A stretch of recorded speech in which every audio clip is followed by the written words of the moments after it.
정욱은 민호에게 이끌려 병원 지하 영안실 문 앞에 홀로 서게 됩니다.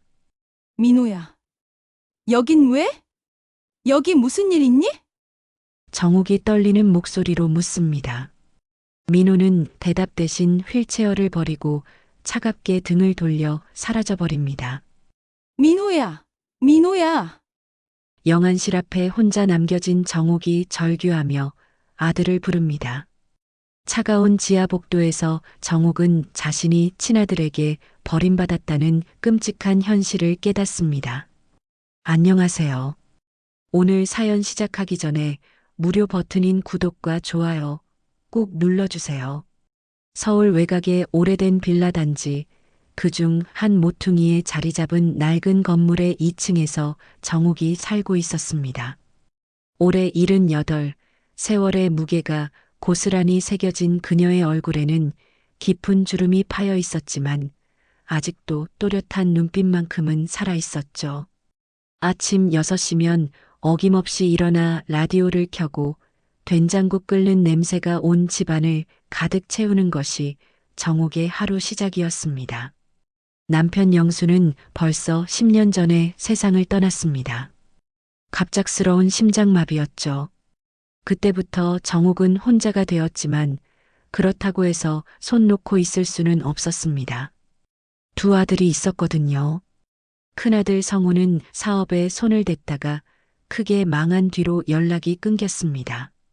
빚쟁이들한테 쫓겨 어디론가 떠나버린 지 벌써 3년째였죠. 작은 아들 민호만이 정욱의 유일한 혈육이었습니다. 정욱은 평생을 식당에서 일했습니다. 새벽 5시면 일어나서 밤 10시까지 쉴 날 없이 설거지와 홀서빙을 했죠. 손목은 아프고 다리는 퉁퉁 부었지만 그래도 참았습니다. 아이들 학비를 대야 했고 생활비도 마련해야 했거든요. 민호가 대학을 졸업하고 직장을 구할 때까지 정욱은 단 하루도 쉬지 않았습니다. 내 인생 고생길이었지만 그래도 자식만큼은 잘 돼야 할 텐데. 정욱은 늘 이런 생각을 했습니다. 자신의 삶이 힘들어도 아이들만큼은 자신보다 나은 삶을 살았으면 하는 마음이었죠. 특히 민호는 착하고 성실한 아이였습니다. 대학도 무사히 졸업했고 지금은 작은 회사지만 정규직으로 일하고 있었거든요. 요즘 정욱의 하루는 단조로웠습니다. 아침에 일어나면 혈압약을 먹고 간단한 아침 식사를 한 뒤 근처 공원에 나가 할머니들과 수다를 떨었죠. 점심때가 되면 집으로 돌아와서 텔레비전을 보며 시간을 보내고 저녁에는 민호가 퇴근하면 함께 식사를 했습니다. 평범하지만 소소한 행복이 있는 일상이었죠.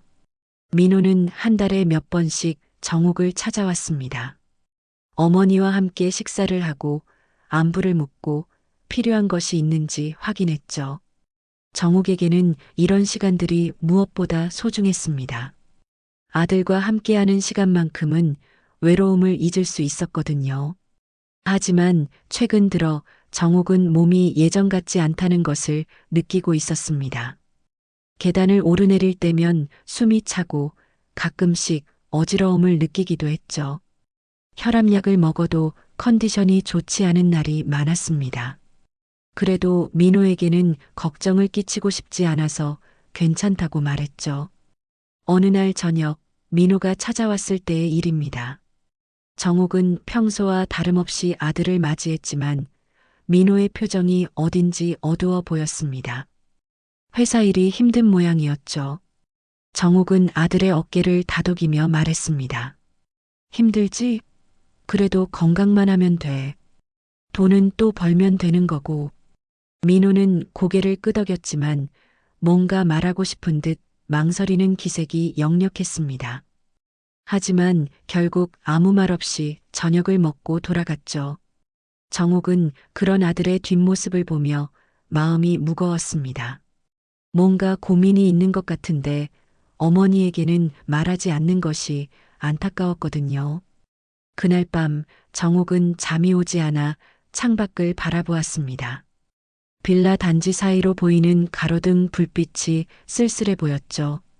문득 남편 영수가 생각났습니다. 살아있었다면 지금쯤 아들 걱정을 함께 나누고 있을 텐데 하는 생각이 들었거든요. 정욱의 평범한 일상은 이렇게 흘러가고 있었습니다. 아직은 큰 문제 없이 평온한 나날들이었죠.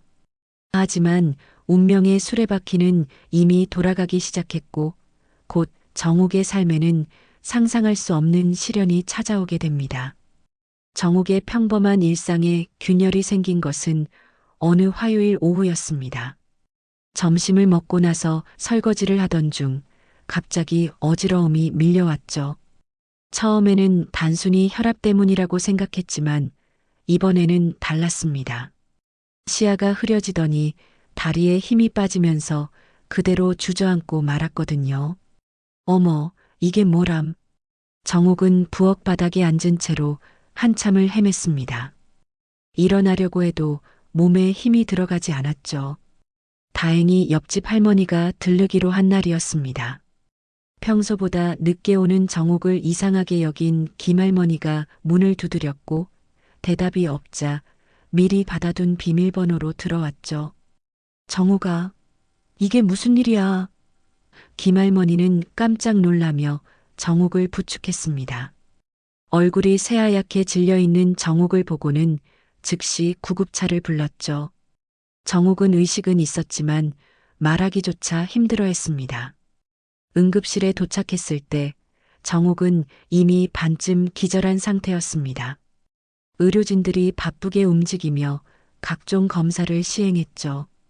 혈압, 심전도, 혈액 검사까지 모든 것이 일사천리로 진행되었습니다.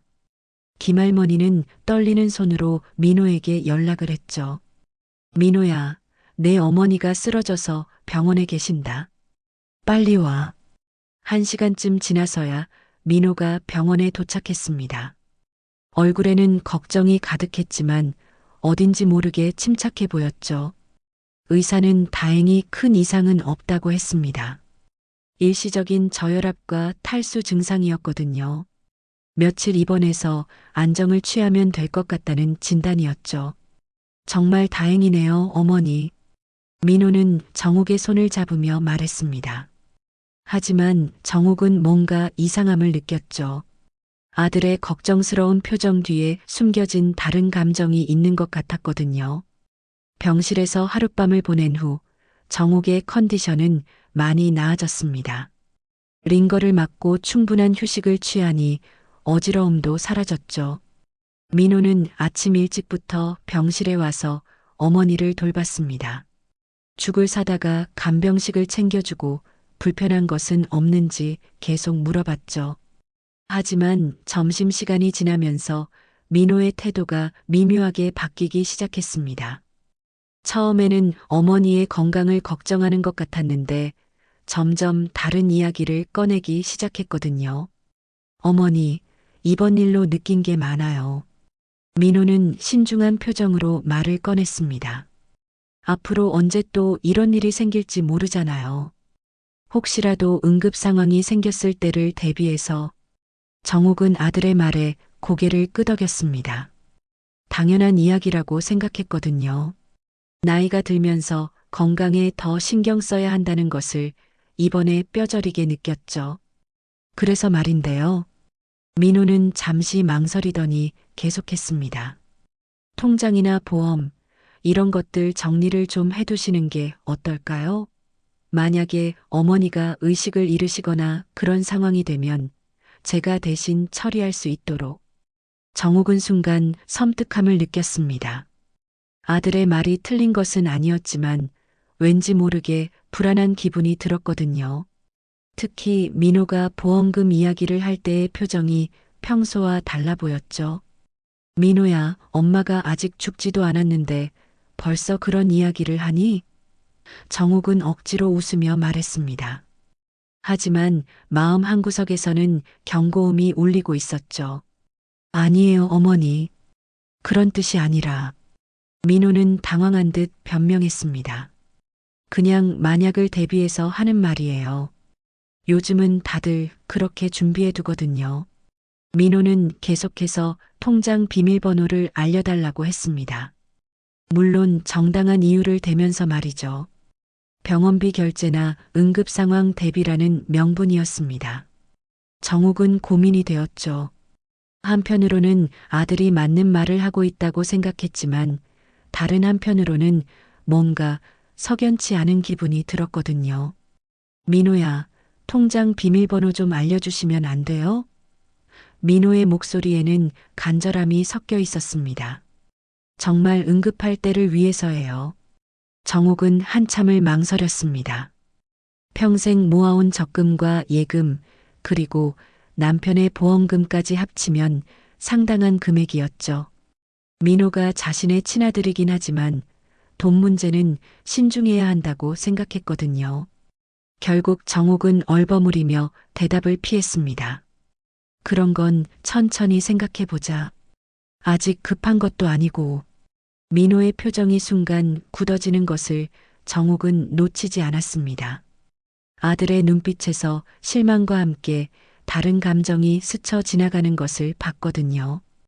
그것이 무엇인지는 정확히 알 수 없었지만 분명히 평소의 민호와는 다른 모습이었죠. 그날 저녁 민호는 평소보다 일찍 집에 돌아갔습니다. 정욱은 홀로 병실에 남아 창밖을 바라보며 생각에 잠겼죠. 오늘 아들과 나눈 대화가 계속 머릿속을 맴돌았습니다. 과연 자신의 의심이 맞는 것일까? 아니면 단순히 걱정 때문에 생긴 오해일까? 밤이 깊어갈수록 정욱의 불안감은 더욱 커져갔습니다.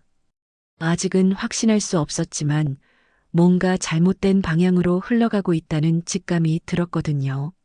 정욱이 병원에서 보낸 셋째 날 몸의 컨디션은 많이 회복되었지만 마음은 여전히 무겁게 가라앉아 있었습니다. 민호는 매일 찾아왔지만 더 이상 통장이나 보험 이야기는 꺼내지 않았죠. 대신 평소보다 더 다정하게 굴었습니다. 좋아하는 과일을 사다 주고 병실 청소도 도맡아서 했거든요. 어머니, 오늘 컨디션은 어떠세요? 민호는 언제나처럼 밝은 목소리로 물었습니다. 하지만 정욱에게는 그 밝음이 어딘지 억지스럽게 느껴졌죠. 마치 무언가를 감추려고 애쓰는 것 같았거든요. 많이 좋아졌어. 내일 모레면 퇴원할 수 있을 것 같다고 하더라. 정욱은 담담하게 대답했습니다. 사실 의사는 오늘 당장 퇴원해도 된다고 했지만 정욱은 왠지 집에 돌아가는 것이 두려웠죠. 점심시간이 지나고 민호는 갑자기 정욱에게 산책을 제안했습니다. 어머니, 병실에만 있으시면 답답하시죠? 잠깐 밖에 나가서 바람이라도 쐬시는 게 어때요? 정욱은 고개를 끄덕였습니다. 확실히 며칠 동안 병실에만 있다 보니 갑갑한 기분이 들었거든요. 민호는 휠체어를 가져와서 어머니를 태웠습니다. 간호사에게 잠깐 나갔다 오겠다고 말하고는 엘리베이터를 탔죠. 그런데 이상했습니다. 민호는 1층으로 가는 버튼을 누르지 않고 지하로 향하는 버튼을 눌렀거든요. 정욱은 궁금했지만 딱히 묻지는 않았습니다. 아마 지하에 정원이나 휴게 공간이 있나 보다 하고 생각했죠. 엘리베이터 문이 열리자 차가운 공기가 밀려왔습니다. 지하는 위층과는 완전히 다른 분위기였죠. 형광등 불빛이 차갑게 내리쬐고 복도 양쪽으로는 여러 개의 문들이 나란히 늘어서 있었습니다. 정욱은 점점 불안해지기 시작했어요. 민호야, 여긴 어디니? 정원은 어디 있는 거야? 정욱은 조심스럽게 물었습니다. 하지만 민호는 대답 대신 휠체어를 계속 밀어갔죠. 복도를 따라 걸으면서 정욱은 문들에 붙은 표지판을 보게 되었습니다. 방사선과 병리과 그리고 영안실. 정욱의 심장이 쿵 하고 내려앉았습니다.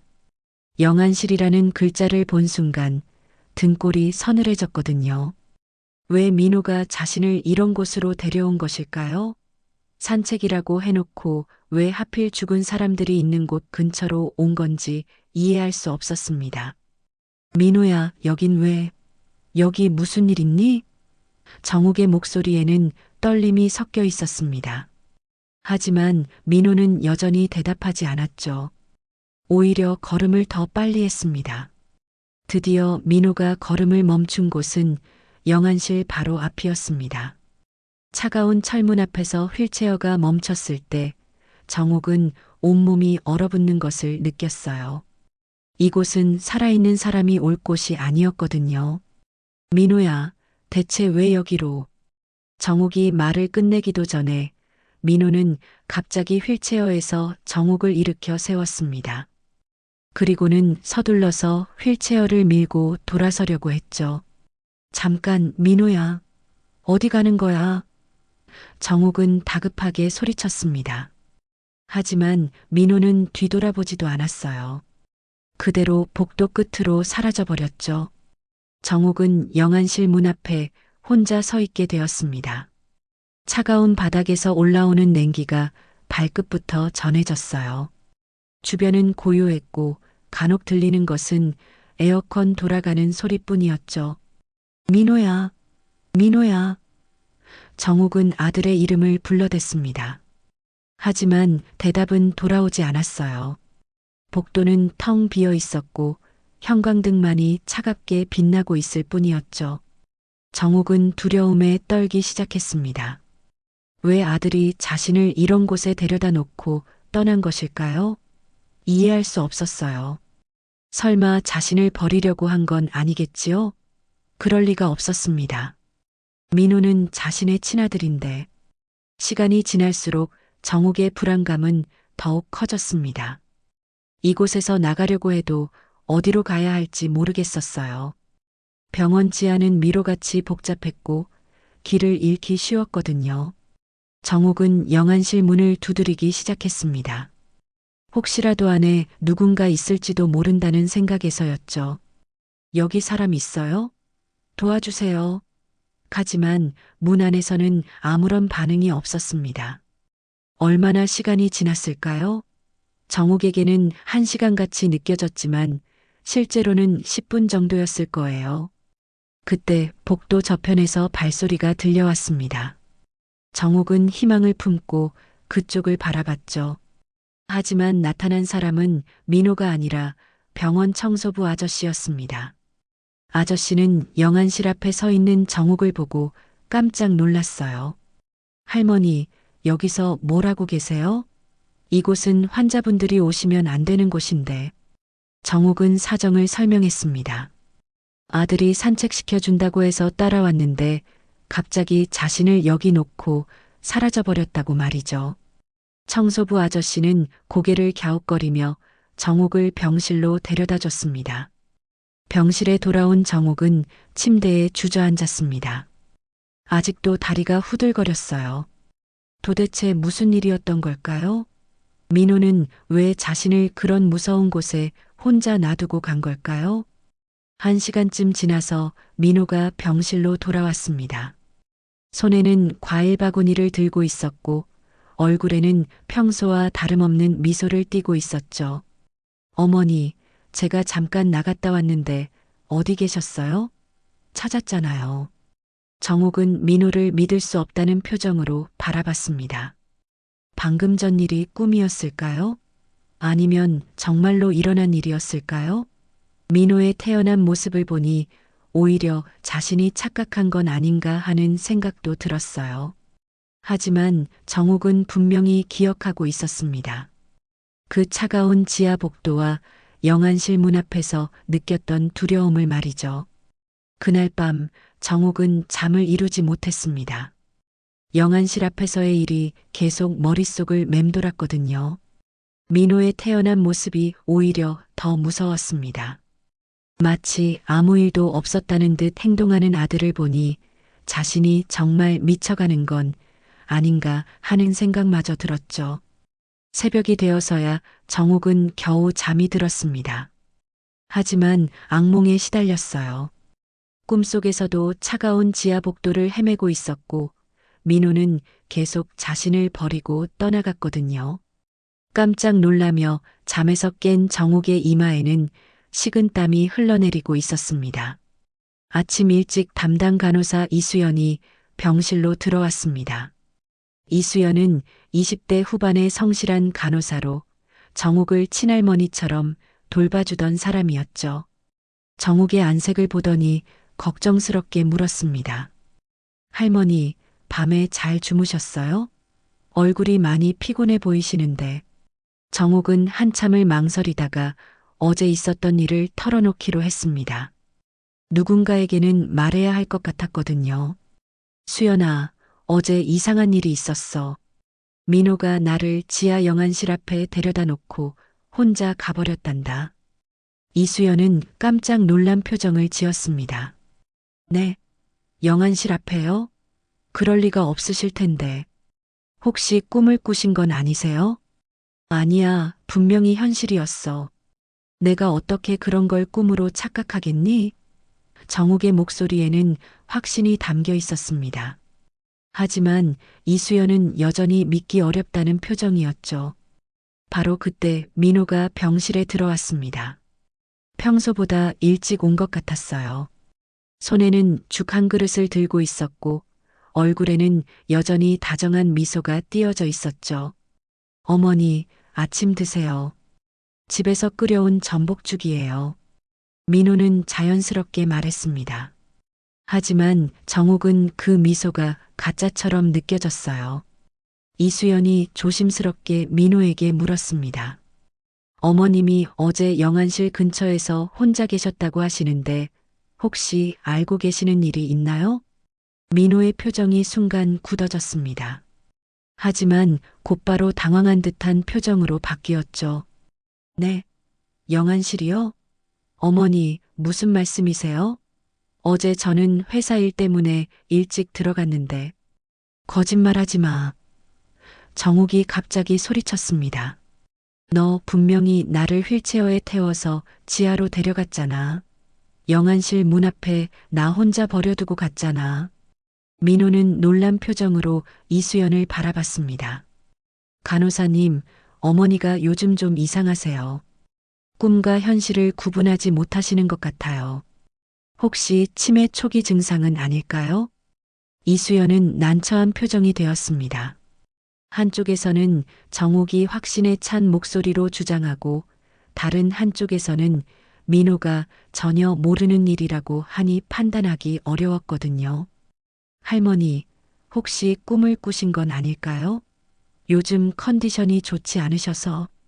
이수연도 조심스럽게 말했습니다. 정욱은 절망감에 빠졌습니다. 아무도 자신의 말을 믿지 않았어요. 심지어 그동안 친할머니처럼 대해주던 이수연마저도 의심스럽다는 표정으로 바라보고 있었거든요. 내가 미쳤다는 거니? 정욱의 목소리는 떨리고 있었습니다. 내 친아들이 나를 영안실 앞에 버리려 했다고 해도 누가 믿겠니? 민호는 더욱 안타까운 표정을 지었습니다. 어머니, 제가 어떻게 그런 짓을 하겠어요? 평생 어머니만 바라보고 살아온 제가요? 이수연은 정욱의 손을 잡으며 달랬습니다. 할머니, 너무 스트레스 받지 마세요. 몸이 아프면 이런 혼란이 올 수도 있어요. 의사 선생님께 상담받아 보시는 게 어떨까요? 그날 오후 정신과 의사가 정욱을 찾아왔습니다. 민호가 요청한 것이었죠. 의사는 정욱에게 여러 가지 질문을 했고 간단한 검사도 실시했습니다. 정욱은 모든 질문에 정확하게 대답했지만 영안실 사건에 대해서만은 아무도 믿어주지 않았어요. 큰 문제는 없어 보입니다만 스트레스로 인한 일시적 혼란 상태일 수 있어요. 의사는 민호에게 조용히 말했습니다. 며칠 더 지켜보시고 증상이 계속되면 정밀 검사를 받아보시는 게 좋겠습니다. 민호는 고개를 끄덕이며 걱정스러운 표정을 지었습니다. 의사 선생님, 혹시 치매는 아닐까요? 요즘 이상한 말씀을 자주 하세요. 정욱은 그 말을 듣고 분노가 치밀어 올랐습니다. 내가 치매라고? 내 정신이 멀쩡한데. 하지만 아무도 정욱의 편을 들어주지 않았습니다. 오히려 모든 사람들이 민호를 동정하고 있었어요. 어머니의 치매를 걱정하는 효자 아들로 보고 있었거든요. 저녁 시간이 되자 민호는 다른 환자 가족들에게까지 이야기를 퍼뜨리기 시작했습니다. 저희 어머니가 요즘 헛것을 보시는 것 같아요. 없었던 일을 있었다고 하시고, 같은 병실을 쓰는 다른 환자의 보호자들도 정옥을 이상하게 바라보기 시작했습니다. 수군거리는 소리가 정옥의 귀에 들려왔어요. 저 할머니 좀 이상하신 것 같아. 아들분이 참 고생이 많으시겠어. 정옥은 점점 고립되어 갔습니다.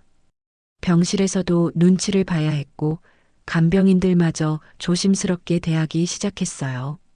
마치 언제 또 이상한 소리를 할지 모르는 환자 취급을 받고 있었거든요. 그날 밤 정옥은 화장실에서 우연히 간호사들의 대화를 들었습니다. 405 할머니 말이야. 아들분이 영안실에 데려갔다고 하시더라. 그러게 좀 안쓰럽더라. 아들분은 그런 적 없다고 하시는데 치매 오시는 분들이 다 그래. 가족들이 제일 힘들어. 정옥은 화장실 문을 열고 나가려다가 멈춰 섰습니다. 간호사들은 깜짝 놀라며 당황했어요. 할머니, 언제부터 거기 계셨어요? 내 이야기하는 거였구나. 정옥의 목소리는 쓸쓸했습니다. 너희들도 내가 미쳤다고 생각하는 거지? 간호사들은 머뭇거리며 대답하지 못했습니다. 그것만으로도 정옥에게는 충분한 답변이었어요. 병실로 돌아온 정옥은 침대에 누워 천장을 바라봤습니다. 과연 자신이 정말 미쳐가는 것일까요? 아니면 민호가 무슨 꿍꿍이를 품고 있는 것일까요? 확신이 서지 않았습니다. 하지만 한 가지는 분명했습니다. 이대로 가다가는 정말로 모든 사람들에게 미친 할머니로 낙인 찍힐 것 같았어요. 그리고 민호는 그것을 정확히 노리고 있는 것 같았습니다. 정옥이 병원에서 보낸 일주일째 되는 날, 상황은 더욱 악화되었습니다. 민호는 매일 찾아와서 정옥을 돌봤지만 그럴 때마다 은근히 정옥의 정신 상태에 대한 의문을 제기했거든요. 간호사들 앞에서 어머니가 요즘 기억을 잘 못하신다거나 없던 일을 있었다고 하신다는 식으로 말하곤 했죠. 수연아, 내 말 좀 들어봐. 정옥은 이수연 간호사를 붙잡고 간절하게 말했습니다. 정말로 민호가 나를 영안실 앞에 버려두고 갔단다. 내가 거짓말할 이유가 있겠니? 이수연은 난처한 표정을 지었습니다. 한편으로는 정옥을 믿고 싶었지만 다른 한편으로는 민호의 말이 더 설득력 있게 들렸거든요. 할머니, 혹시 CCTV를 확인해 보시는 건 어때요? 그러면 진실을 알 수 있을 텐데. 정옥의 눈이 번쩍 뜨였습니다. 그렇습니다. CCTV가 있었죠. 병원에는 곳곳에 감시 카메라가 설치되어 있었거든요. 분명히 지하에도 있을 것이었습니다. 그래, 그 방법이 있구나. 수연아, CCTV 확인하는 건 어떻게 하면 되니? 정옥은 희망에 찬 목소리로 물었습니다. 원무과에 말씀하시면 될 것 같은데. 하지만 가족 동의가 있어야 할 거예요. 이수연이 조심스럽게 답했습니다. 바로 그때 민호가 병실에 들어왔습니다. 평소보다 표정이 어두워 보였어요. 정옥은 즉시 CCTV 확인 이야기를 꺼냈습니다. 민호야, CCTV 확인해 보자. 그러면 진실이 드러날 거야. 민호의 얼굴이 순간 굳어졌습니다.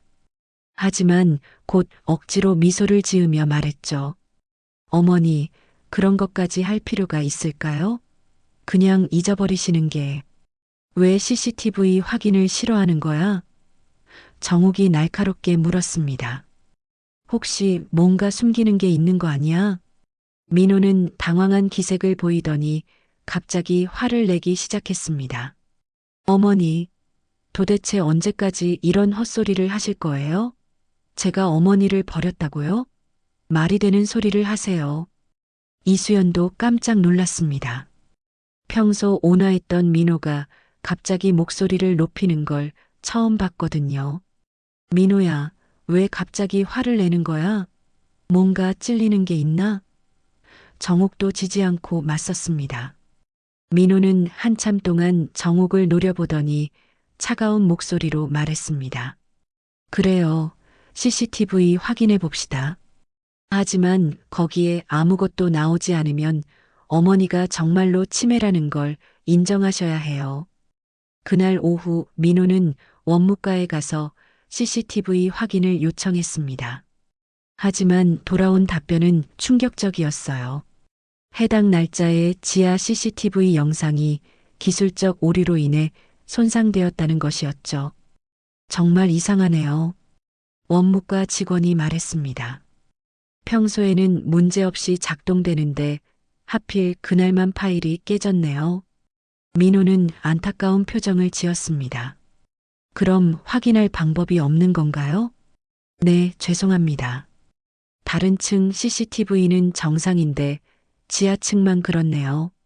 정옥은 그 말을 듣고 더욱 의심스러워졌습니다. 하필 그날 그 시간대만 CCTV가 고장났다니 너무 우연의 일치였거든요. 민호야, 이거 이상하지 않니? 왜 하필 그날만? 정옥이 말하려는데 민호가 끊어버렸습니다. 어머니, 이제 그만하세요. CCTV도 없고 증거도 없잖아요. 어머니가 착각하신 거예요. 그날 밤 민호는 정옥과 단둘이 있을 때 본성을 드러냈습니다. 간호사들이 모두 나간 후 민호는 정옥에게 다가가서 낮은 목소리로 말했죠. 어머니, 이제 그만 포기하세요. 아무도 어머니 말을 믿지 않아요. 정옥은 아들의 차가운 눈빛을 보며 소름이 돋았습니다. 민호야, 너 정말로. 네, 맞습니다. 민호의 목소리에는 더 이상 가식이 없었습니다. 제가 어머니를 영안실 앞에 버렸어요. 그리고 앞으로도 계속 그럴 거예요. 정옥은 숨이 막힐 것 같았습니다. 자신의 친아들이 정말로 자신을 해치려 한다는 사실을 직접 들으니 현실감이 없었어요. 왜 그러는 거야? 내가 너한테 뭘 잘못했다고. 민호는 비웃듯 웃었습니다. 내 인생 다 망친 게 어머니야. 평생 가난하게 살면서 아무것도 못해준 주제에 이제 와서 걸림돌이 되고 있잖아요. 민호야. 정옥의 목소리는 떨리고 있었습니다. 어머니 통장에 있는 돈, 보험금, 그 집까지 다 제 것이어야 해요. 그런데 어머니가 너무 오래 사시니까 답답하단 말이에요. 민호의 말은 점점 더 잔인해졌습니다. 정옥은 믿을 수 없다는 표정으로 아들을 바라봤습니다. 너를 키우려고 내가 얼마나 고생했는데. 평생 식당에서 일하면서. 그딴 건 모르겠어요. 이제 그만 사라져 주세요. 민호가 소리쳤습니다. 정옥의 심장이 철렁 내려앉았습니다. 자신이 평생 희생해서 키운 아들이 바로 자신을 죽이려 하는 가해자였다는 사실이 믿어지지 않았어요. 민호야, 제발. 이건 아니야. 정옥이 울먹이며 말했지만 민호는 들은 채도 하지 않았습니다. 어차피 아무도 어머니 말 안 믿어요. 모든 사람이 어머니를 미친 할머니라고 생각하고 있다고요. 민호는 냉소적으로 말했습니다. 그때 갑자기 병실 문이 열리며 이수연이 들어왔습니다. 민호는 재빨리 평상시 표정으로 돌아왔죠. 어머니, 너무 흥분하지 마세요. 몸에 안 좋으니까. 민호는 다정한 목소리로 연기를 했습니다. 이수연은 우는 정옥을 보며 걱정스럽게 물었습니다. 할머니, 무슨 일이세요? 수연아. 정옥은 말하려다가 멈췄습니다. 어차피 말해봐야 또 미친 할머니 소리만 들을 것이 뻔했거든요. 민호는 이수연에게 속삭였습니다. 간호사님, 어머니가 또 이상한 소리를 하세요. 제가 죽이려 한다는 둥. 이수연은 난처한 표정을 지었습니다. 정옥의 상태가 정말로 심각해 보였거든요. 그날 밤 정옥은 절망에 빠졌습니다. 아무도 자신을 믿어주지 않았고 민호는 점점 더 대담해지고 있었어요. 이대로 가다가는 정말로 위험한 일이 생길 것 같았습니다. 정옥은 창밖을 바라보며 생각했습니다. 과연 이 상황에서 벗어날 방법이 있을까요? 누구든 자신의 편이 되어줄 사람은 없을까요? 정옥이 절망에 빠져 있던 그 시간, 한 사람이 진실을 목격하고 있었습니다. 바로 병원 경비실에서 일하는 박철민 씨였죠. 60대 초반의 박철민 씨는 이 병원에서 10년째 일하고 있었습니다. 정옥과는 오래전부터 알고 지내는 사이였어요. 몇 달 전 정옥이 병원에 검진받으러 올 때마다 경비실 앞을 지나가며 인사를 나눴거든요. 때로는 집에서 만든 김밥이나 주먹밥을 가져와서 나눠주기도 했죠. 박철민 씨에게 정옥은 자신의 어머니 같은 존재였습니다. 정옥 할머니 참 따뜻한 분이시지. 박철민 씨는 늘 그렇게 생각했어요. 어려운 형편에도 불구하고 다른 사람들을 먼저 챙기는 마음씨가 고마웠거든요. 그런데 며칠 전부터 박철민 씨는 이상한 소문을 들었습니다. 정옥이 병원에 입원해 있는데 치매 증상을 보인다는 것이었죠. 없던 일을 있었다고 주장한다는 이야기도 들려왔어요. 정옥 할머니가 치매라고? 그럴 리가 없는데. 박철민 씨는 믿을 수 없었습니다. 불과 얼마 전까지만 해도 정옥은 또렷한 정신으로 이런저런 이야기를 나눴거든요. 박철민 씨가 진실을 알게 된 것은 우연이었습니다. 그날 밤 늦은 시간 경비실에서 CCTV 모니터를 확인하고 있던 중이었어요. 정기적으로 녹화된 영상을 백업하는 작업을 하고 있었거든요. 이게 뭐지? 박철민 씨는 며칠 전 지하 CCTV 영상을 보다가 깜짝 놀랐습니다. 분명히 원무과에서는 해당 영상이 손상되었다고 했는데 자신의 백업 시스템에는 멀쩡히 남아 있었거든요. 영상을 자세히 살펴본 박철민 씨는 충격적인 장면을 목격했습니다. 민호가 휠체어에 정옥을 태우고 지하로 내려가는 모습, 그리고 영안실 문 앞에서 정옥을 혼자 남겨두고 떠나는 장면이 고스란히 담겨 있었어요. 이런, 정말로 그런 일이 있었구나. 박철민 씨는 믿을 수 없다는 표정으로 영상을 다시 봤습니다. 분명히 민호가 어머니를 영안실 앞에 버리고 가는 장면이었어요. 박철민 씨는 즉시 상황을 파악했습니다. 누군가가 의도적으로 원본 파일을 삭제했지만 자동 백업 시스템까지는 건드리지 못한 것이었죠.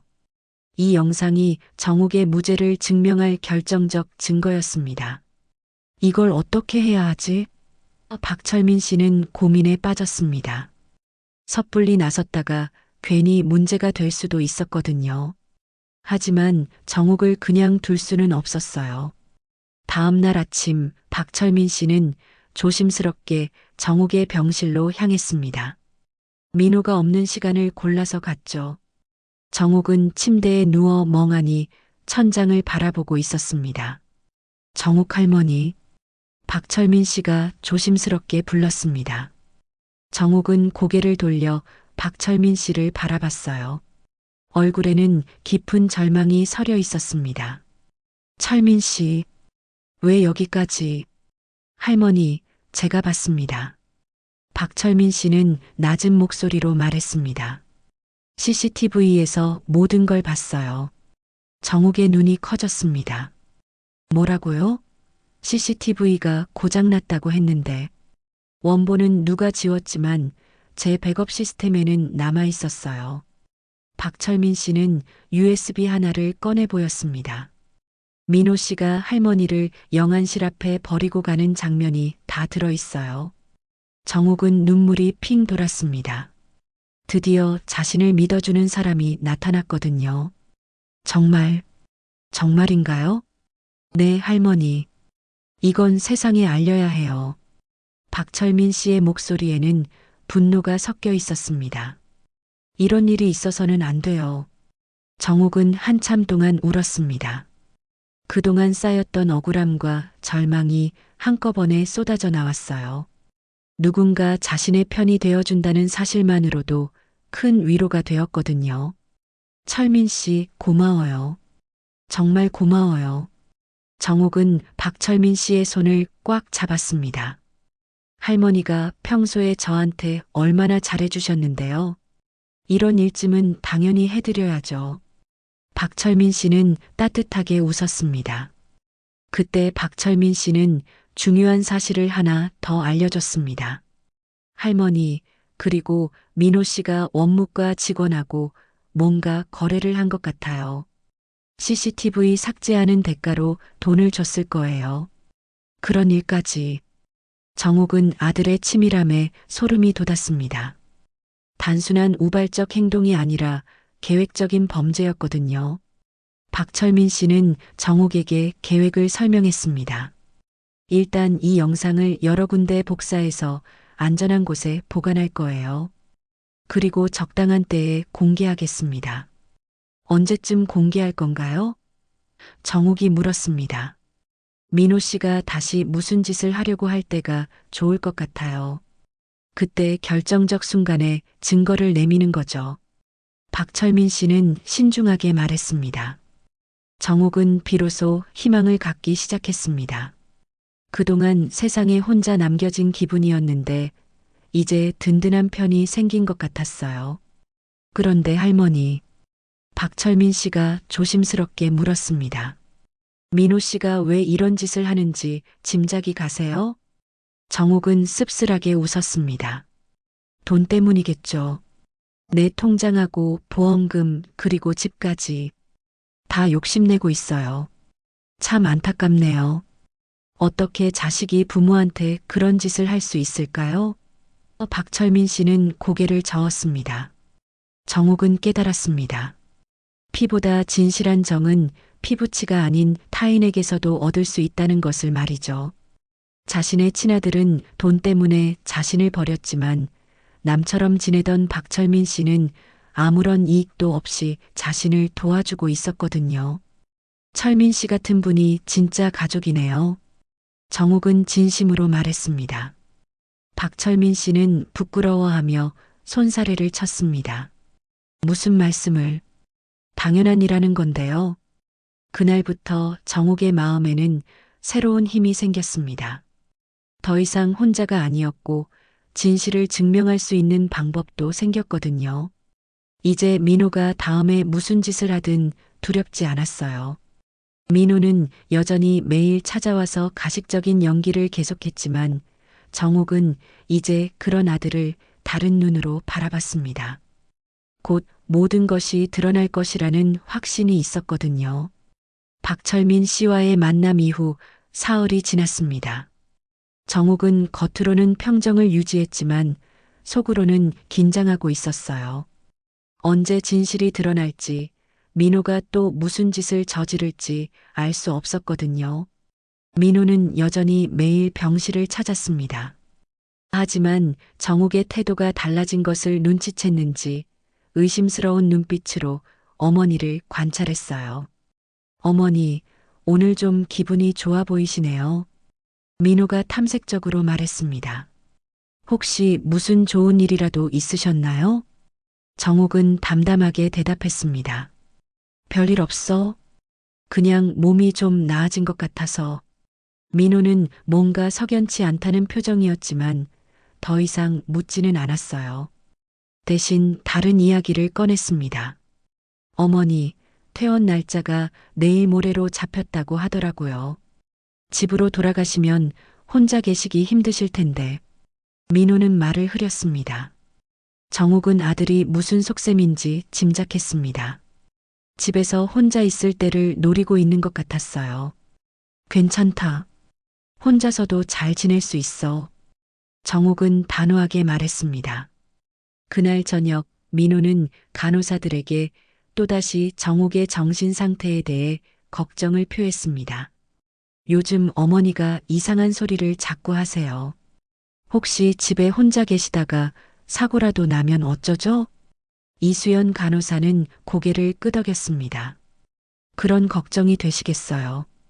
혹시 요양원 같은 곳을 알아보시는 건 어떠세요? 그것도 생각해 봤는데 어머니가 완강히 반대하시거든요. 민호는 안타까운 표정을 지었습니다.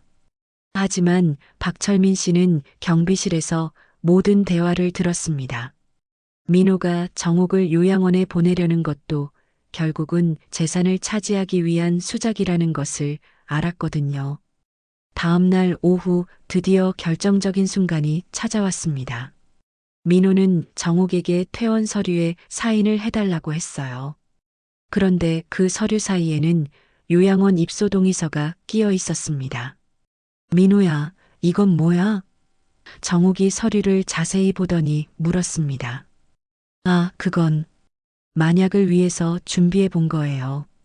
어머니 혼자 계시기 힘드실까봐. 민호는 얼버무렸습니다. 내가 요양원에 가겠다고 언제 말했니?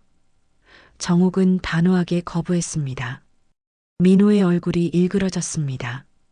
어머니, 이제 그만 고집 부리지 마세요. 집에서 혼자 지내기엔 너무 위험해요. 위험하기는 누가 위험해? 너 같은 아들이 있는 게 더 위험하지. 정욱이 목소리를 높였습니다. 바로 그때 병실 문이 열리며 박철민 씨가 들어왔습니다. 손에는 노트북을 들고 있었어요. 실례합니다. 잠깐만 들어가도 될까요? 박철민 씨는 정중하게 말했습니다. 민호는 당황했습니다. 누구세요? 여기 환자 가족만 들어올 수 있는데. 저는 이 병원 경비원입니다. 정옥 할머니께 보여드릴 게 있어서 왔어요. 박철민 씨는 차분하게 답했습니다. 이수연 간호사도 함께 들어왔습니다. 박철민 씨가 미리 부탁해둔 것이었죠. 뭘 보여준다는 거죠? 민호의 목소리에는 불안감이 묻어났습니다. 박철민 씨는 노트북을 켜고 영상 파일을 재생했습니다. 이걸 보시죠. 화면에는 며칠 전 지하에서 일어난 일이 고스란히 재생되고 있었습니다. 민호가 휠체어에 정옥을 태우고 지하로 내려가는 장면, 영안실 앞에서 정옥을 혼자 남겨두고 떠나는 장면이 선명하게 나왔어요. 민호의 얼굴이 새하얗게 변했습니다. 이건 어디서? CCTV 영상입니다. 원본은 누군가 삭제했지만 백업 시스템에는 남아 있었거든요. 박철민 씨는 냉정하게 말했습니다. 이수연 간호사는 충격을 받은 표정으로 화면을 바라봤습니다. 그동안 정옥을 미친 할머니로 여겼던 자신이 부끄러웠어요. 할머니, 정말 죄송합니다. 제가 믿지 않아서. 이수연은 정옥에게 고개를 숙였습니다. 정옥은 눈물을 흘리며 말했습니다. 괜찮아, 수연아. 너도 몰랐을 거야. 민호는 당황한 채로 변명을 늘어놓기 시작했습니다. 이건 오해예요. 제가 그냥 구경시켜 드리려고. 구경이요? 박철민 씨는 냉소적으로 웃었습니다. 영안실을 구경시켜 드리려고요? 그리고 어머님을 혼자 버려두고 갔다가. 영상은 계속 재생되었습니다. 정옥이 영안실 문을 두드리며 도움을 청하는 모습, 무서워서 떨고 있는 모습까지 모든 것이 담겨 있었어요. 어떻게 자식이 부모한테 이런 짓을 할 수 있죠? 이수연은 믿을 수 없다는 표정이었습니다. 민호는 더 이상 변명할 수 없다는 것을 깨달았습니다. 순간 그의 표정이 완전히 바뀌었어요. 가면을 벗어던진 것이었죠. 그래요, 맞습니다. 제가 그랬어요. 민호가 소리쳤습니다. 하지만 어쩔 수 없었어요. 어머니가 너무 오래 사시니까. 정옥은 아들의 진심을 듣고 심장이 무너지는 것 같았습니다. 민호야, 제 인생이 다 망한 건 어머니 때문이에요. 민호는 자포자기한 채로 모든 것을 털어놓기 시작했습니다. 평생 가난하게 살면서 친구들한테 창피만 당하고 이제라도 어머니 재산으로 제대로 살아보려고 했는데 그래서 날 죽이려고 했다는 거니? 정옥의 목소리는 떨리고 있었습니다. 죽이려고 한 게 아니에요. 그냥 사라져 주셨으면 했던 거예요. 민호는 점점 더 격해졌습니다. 이수연은 급하게 간호사실로 전화를 걸었습니다. 여보세요? 405호실로 보안요원 좀 보내주세요. 응급 상황이에요. 박철민 씨는 차분하게 말했습니다. 민호 씨, 이 영상은 이미 경찰에 신고했습니다. 곧 오실 거예요. 민호는 그제야 자신이 완전히 끝났다는 것을 깨달았습니다.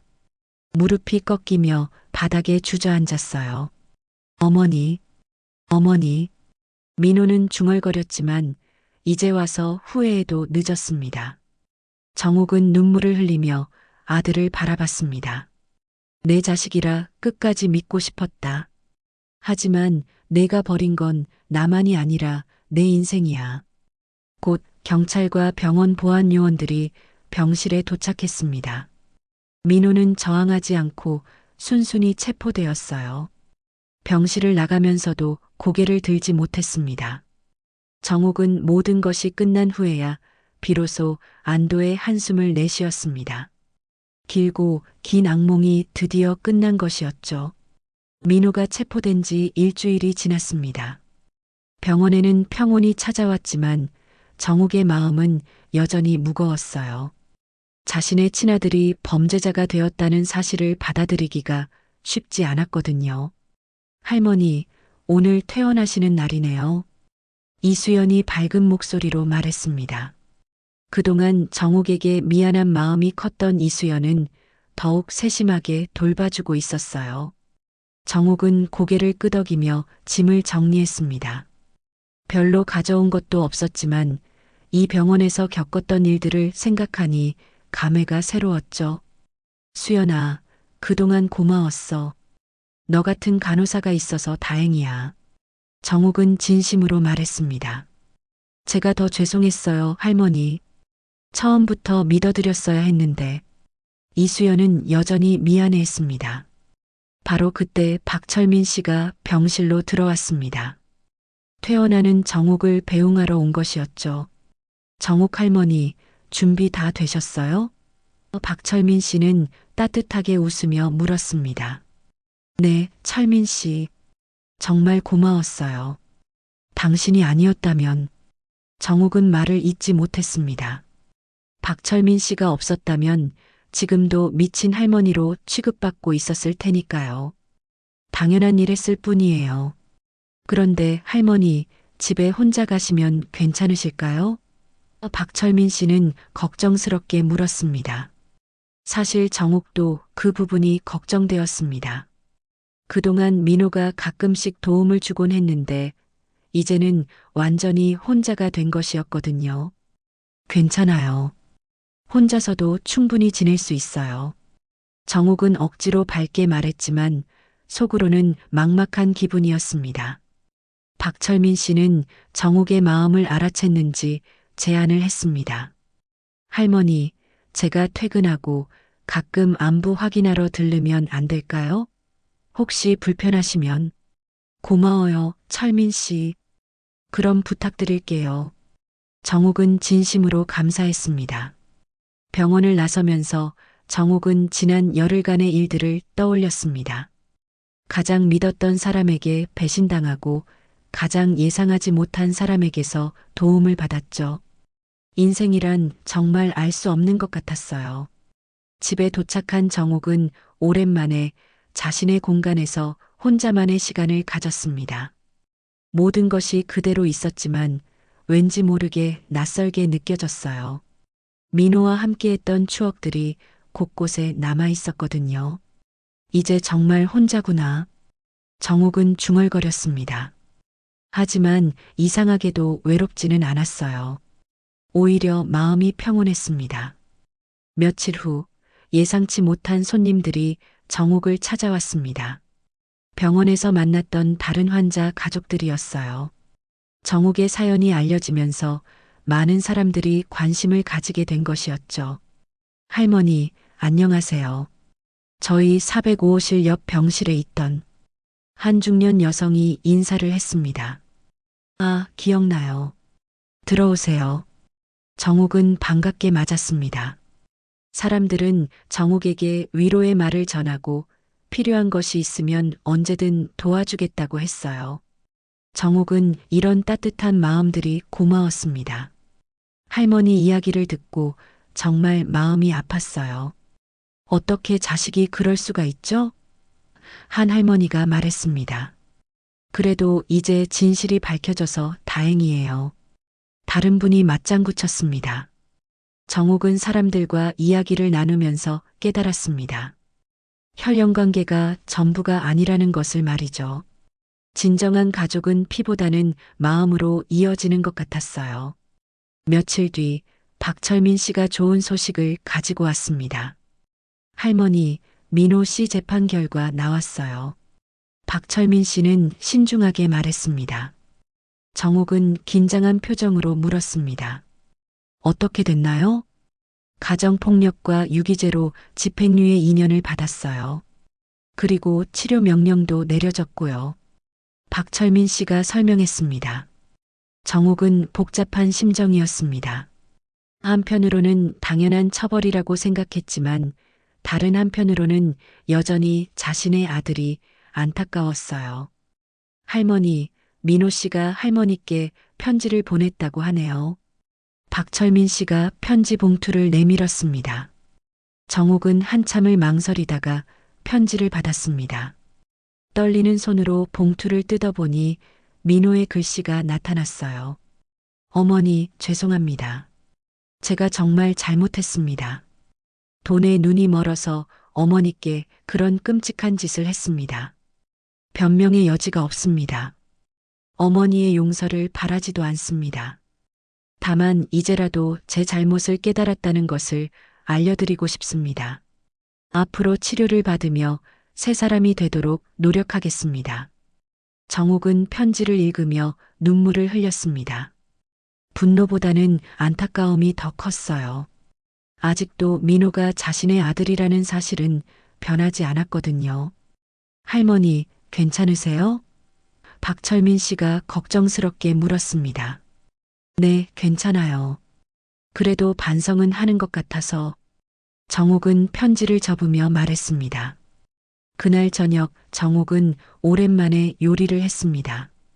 간단한 찌개였지만 혼자 해먹는 식사치고는 정성스러웠어요.